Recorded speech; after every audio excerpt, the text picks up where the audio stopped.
Hello guys, welcome back to show of vibes. Devara ఎప్పుడు ఏ ముహూర్తాన్ని మొదలు పెట్టారో కానీ మొత్తానికి ఆ సినిమాకు వస్తున్న హైప్కి అసలు ప్రొడ్యూసర్లు అయితే వామ్మో చాలరా అనుకుంటున్నారు.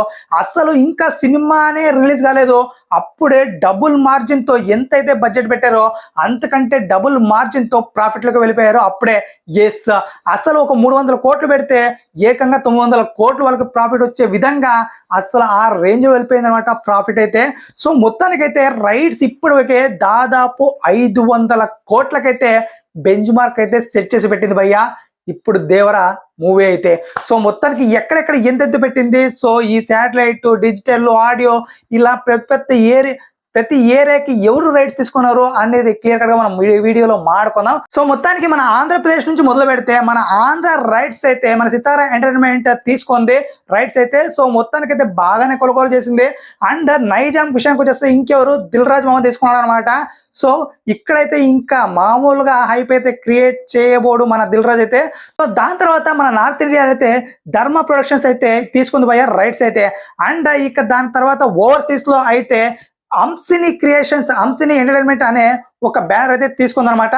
సో మొత్తానికైతే ఇవన్నీ పక్కన పెడితే శాటిలైట్ రైట్స్, ఈ డిజిటల్ రైట్స్, ఆడియో రైట్స్ ఒక రేంజ్ లో అమ్ముడుపోయాయి. ఆడియో రైట్స్ అయితే ఒక టీ సిరీస్ తీసుకుంది. అండ్ డిజిటల్ రైట్స్ అయితే నెట్ఫ్లిక్స్, అండ్ శాటిలైట్ రైట్స్ అయితే మాటివి సో కొనుగోలు చేసింది అనమాట.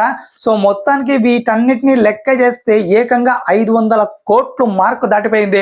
సో మొత్తానికి రిలీజ్ డేట్ కి ముందుగానే రెండింతల లాభం పొందారు ప్రొడ్యూసర్లు అయితే.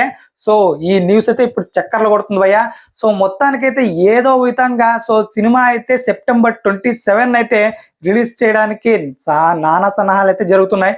సో చూడాలి మరి ఏ రేంజ్ లో కుంభస్థానాన్ని బద్దలు కొడుతుందో సినిమా అయితే.